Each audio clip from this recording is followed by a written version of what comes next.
Welcome to PPR podcast number 247.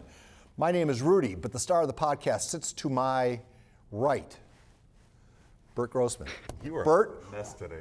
who is in that center seat? Is that the county's leading rusher? I think it might be. Luke, are you Luke Jorgensen from Poway High School? Luke, are you the county's leading rusher now? I think I'm like either 2 or 3, but it's up there. So. All right, I gotta ask. Pretty close. Luke, I was thinking today, and I don't know how I forgot this. This is gonna be a 3-part question. How many downs do you play at safety a game? All of them? No, not all. Usually, like a lot of our defense is injured right now.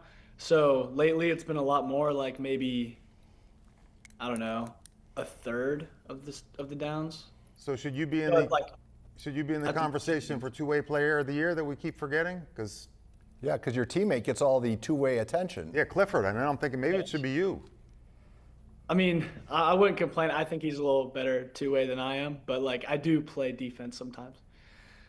Well, you're a hard-nosed kid. I assume that you play defense like you play offense, kind of seeking contact as opposed to avoiding it. As a running back, I always thought you were trying to. You seem to like steamrolling people. I do. On defense, I try to hit someone whenever I can. A lot of times I maybe try a little too hard because then I miss the tackle. But I just love running right through people, especially on defense, honestly. But I think I'm a little better at offense. You're a little shifty on offense. I watched that your clips from the Mount Miguel game. That one, I think you made every defender on their defense miss, or at least 7 or 8 of them, and I was kind of surprised. Talk a little bit. I think you had. Well, talk about that run specifically. Do you know what he's talking about? I know exactly what he's talking about. Yeah, that might be like the greatest play of my career. But take us through it. What was the play call? What was the play call? And tell us about the play. Well, on that, going into the game, we didn't have a quarterback, so our second string also got hurt like at the beginning of the year. And so we were down to our third, and then I'm the 4th string just because I'm a running back, I guess. But our third string got a bruised tailbone that game, so we couldn't really do much. And then we just like in the entire 4th quarter, we ran the ball every single time just because I can't throw the ball very well. So, but it was just I was handing the ball. It was an option, and then I pulled it, and it just kind of like, I don't know, somehow like weaseled my way through every single defender. I see Brandon Arrington coming across the side. I'm like, oh, shoot, this dude's pretty good. And he's definitely gaining ground on me because at that point I'm exhausted. I make one cut, and then luckily I happen to make a miss, and I end up scoring. But what a play it was. And I was exhausted by the end of it. That took like an entire week to recover from that game. Luke, you're 18 years old right now? 17. I just turned 17. All right, you just turned 17? I'm going to predict something. However long you live to be it 95, 100, whatever, you probably will think about that play every day for the rest of your life. Just it'll pop into your head for 3 seconds and it'll disappear. But that is the kind of memories that high school football generates, that whenever you're having a bad day or standing in the shower getting ready for work or whatever it may be, that play is going to be with you for the rest of your time, and you're going to love it. Oh, I imagine it will. It already has. This is like the 3 weeks since then. This is a good time, Luke. You got to hear this. Tell them your high school play. All right, Luke. The toss sweep. Yeah, picture Luke. It's not as good as yours, so don't get crazy. How do you know? Were you there? Luke, it was a cold November day in Wisconsin. Madison Edgewood, 3-7, going into play. Really painting the picture. 3-7, we're playing Marshfield Columbus in a battle of arch rivals, and it's a cold, wet, sloppy day. And they had this kid, number 21, Elijah something, and I was a defensive end. I was, again, because of injury, forced to play defense. And they kept running this toss play to my side of the field. And the kid was 3 steps faster than I was. So no matter how I tried to get contained, he still beat me to the outside. The crowd was heckling me because they kept running the same play. Everybody knew where it was going to be. But there were 8 chunk plays, 9 yards, 10 yards. My mom was heckling me in the stand. So finally, I had tears in my eyes. Everybody in the huddle was yelling at me, turn him in, Rudy, turn him in. So finally, I didn't even listen to the snap. I knew the play was coming, and I just, boom, moved, and I went to where I thought he would be, and I hit this kid as hard as anybody's ever been hit on the football field. I could hear the air escaping his lungs, and I looked down, and it was a true snot bubbler as snot was coming out. The ball kicked free. Someone on our side scooped and scored for, an 80-yard return. I'm 65 years old now, Luke. I think of that play every day of my life, and you will think of yours as well. Just for fact. I think that might be better than mine. No, that's it's not. crazy. And he remembers the name. It was Ed Lenderman that was the running back. Well, the downside of the story is that we got beat 31-7. That was the only score. So Luke, I don't want to end that game yet, that Mount Miguel game. You don't have a quarterback. They know you can't throw. They stacked the box, and you ended up with 265 yards rushing in that game. How does that happen? I don't really know, but I think it's definitely easier to run as a quarterback. I've found, because there's the option. Plus, I'm just kind of there's not a specific hole I'm supposed to go through. I just kind of just run around. But I don't know. It's ended up working really well. I was just as surprised as you were, honestly. And I got one other follow-up question to that, because you better know the answer to this too. I followed on social media, and then you got this thing holding the Rock Award. What is that? It's just our way of saying the player of the game. I don't know why it's a rock though, but that's just kind of how it's always been. But it's really heavy, so I have to take it home, and then my arms sore afterwards. But I love it. It's great. The 300 yards, they make you carry a rock home. Yeah. You gotta talk to your coach. Well, how good is Poway? Because have we seen you at full strength yet this season? Maybe the first or second game, but Yeah, the not San really Marcos since then. So are we gonna? What is the prognosis on these injured players? Could you be healthy in time for the postseason? I think so, but the only the problem is people they play before they're completely healthy, so they're more prone to get injured again. That's what I found. So I think if people actually nurse their injuries properly, then for sure they'll be back in the postseason. But I just don't know if they'll.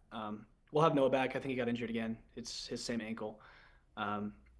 But I think we should be pretty much full strength by playoffs, which is awesome. Well, he's a big part of it, right? I mean, Noah being at 100%, he truly is one of the best quarterbacks in the county. 100%. Yeah. It amazes me what he can do with the football. Whether it's passing or running is just unbelievable. I asked you this, I think, week 1 or 2. When did we go out to Poway for San Marcos? Week 2? 2, I think. I'm going to ask you this question again, now that you've had 265 yards and you broke 1,000 yards rushing already. Best Poway running back, Connor Rath, you, or Nick Riccadouli? I think Just say you. I'll say me. All right. But just before you say I have Connor a Rath. little bit of, yeah, I have a little bit of imposter syndrome, honestly, just because I don't know, it just doesn't seem like I'm that good. But then I just keep on having good games, so I guess I must be pretty good. Connor Rath was an absolute demon. I call him Coach Rack. Riccadouli, I've seen some clips of him playing now. He's really good too. But as of right now, I guess I'll say myself.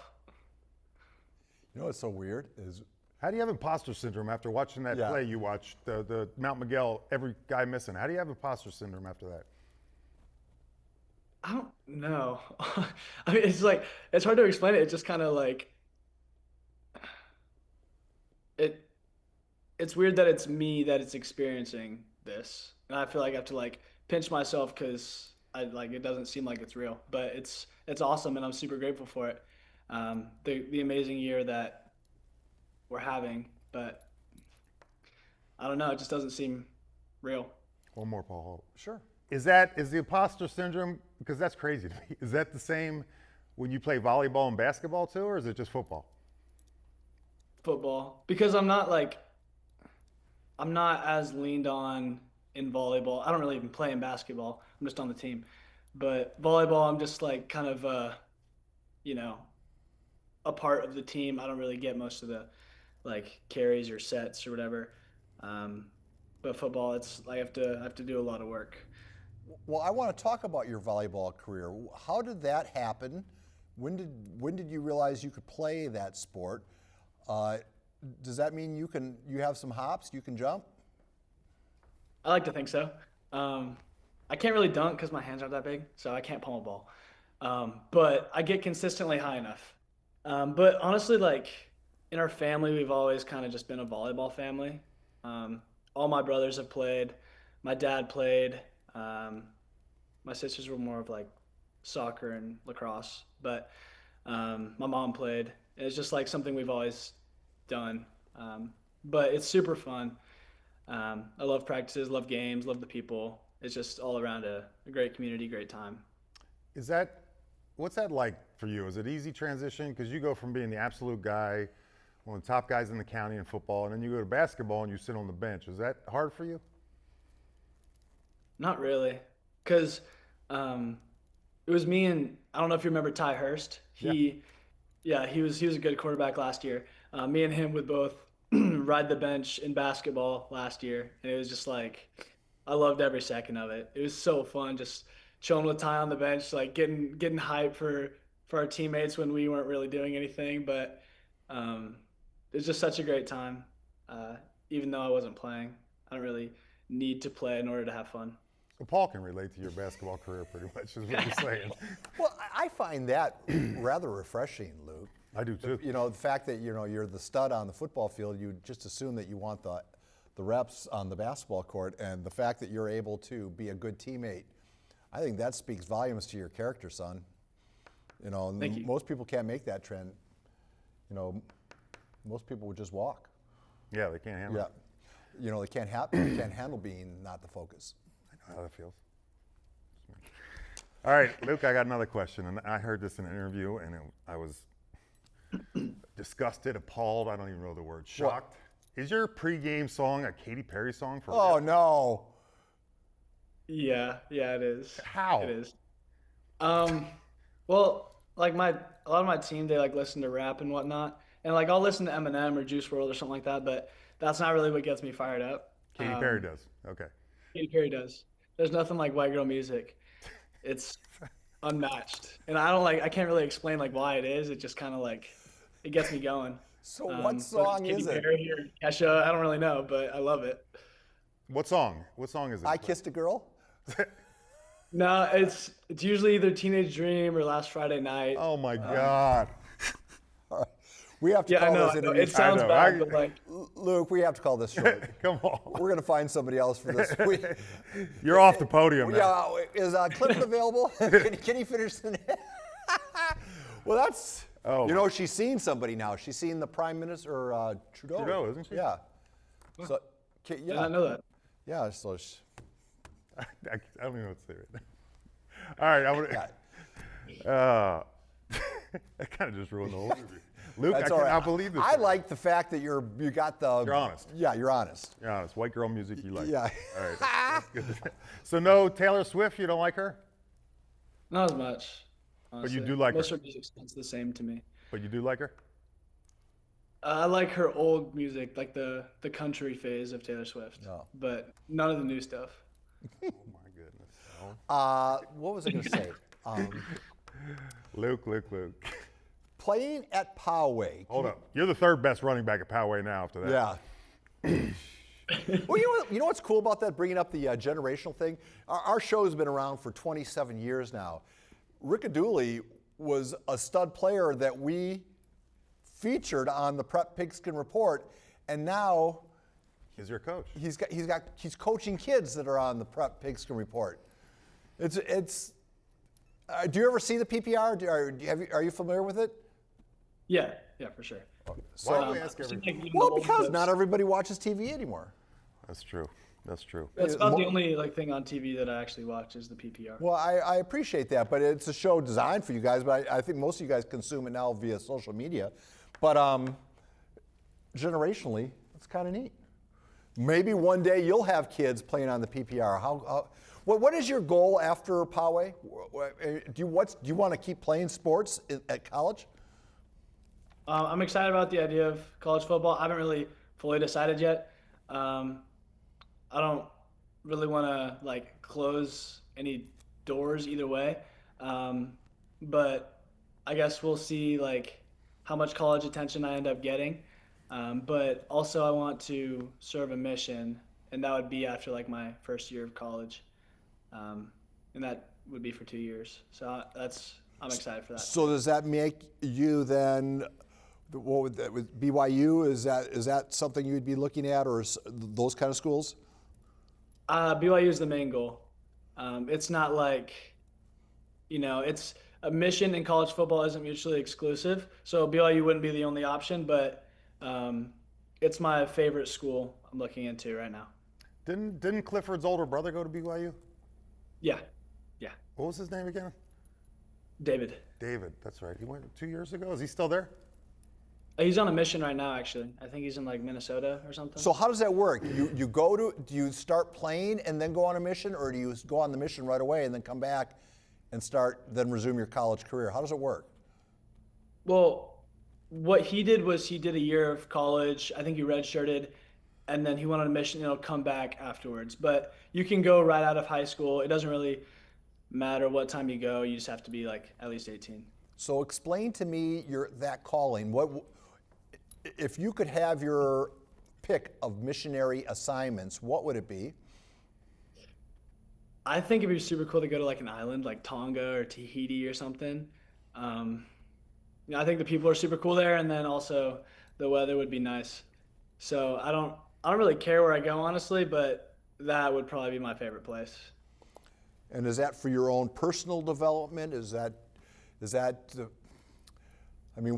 Explain your quest for that. Where does that come from? I don't know. I'm kind of an adventure junkie. I like to, have fun. But I know when I go on a mission, it's not really going to be about me. It's going to be about serving other people. So I know it really shouldn't be about me, but Tahiti, it kind of is about me. That seems really fun.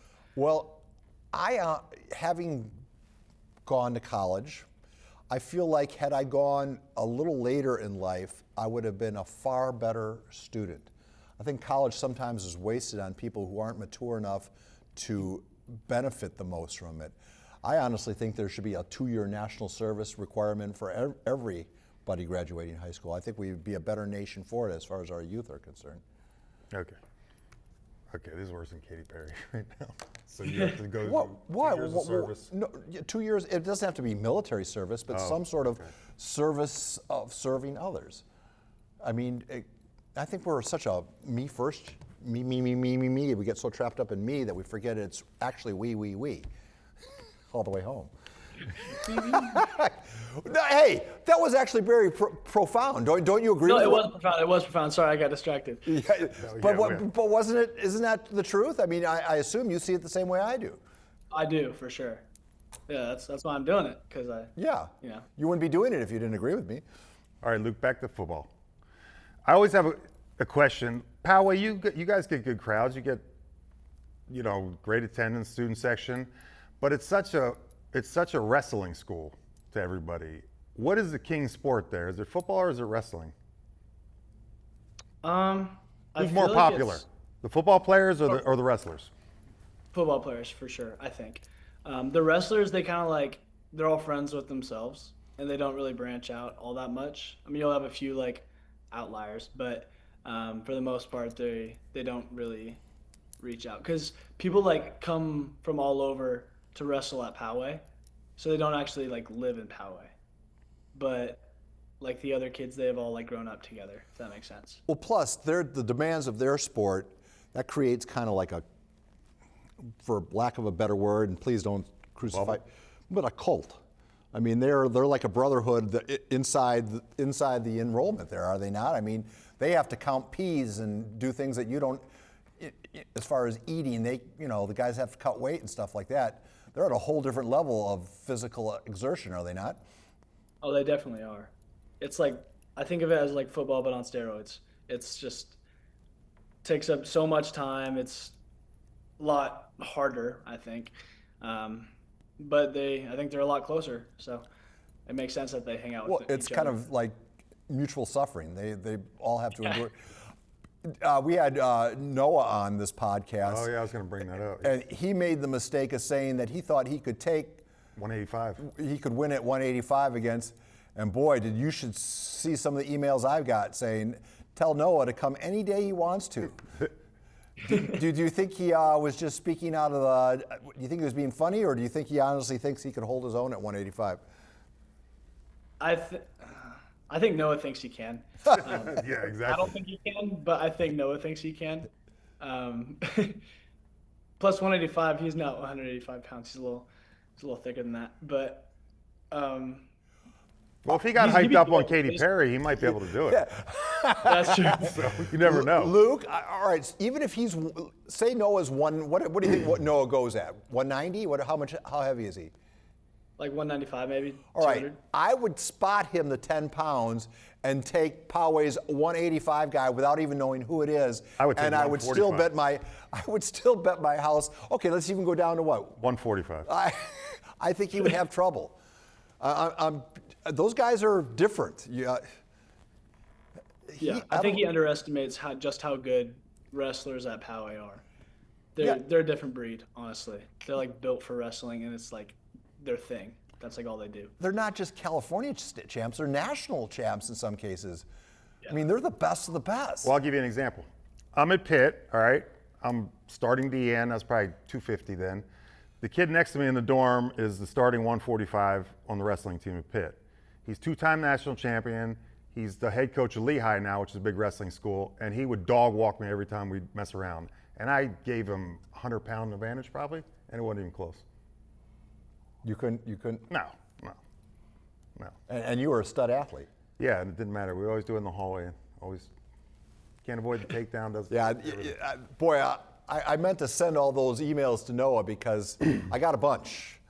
Saying, dude. What?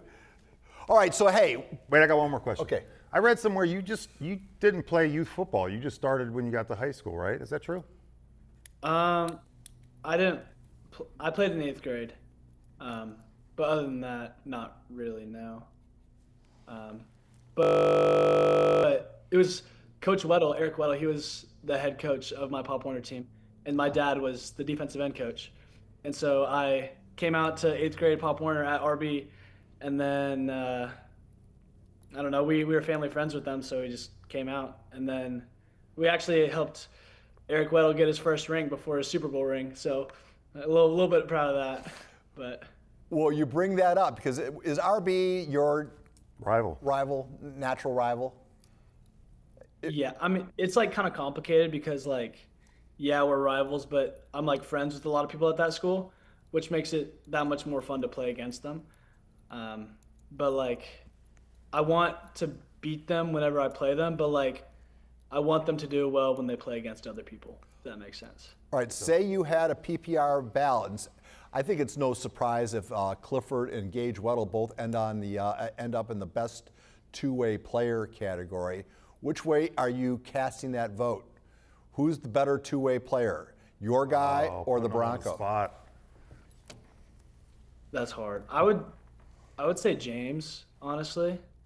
I feel like just being around him all the time, I see truly how dominant he is, and he's just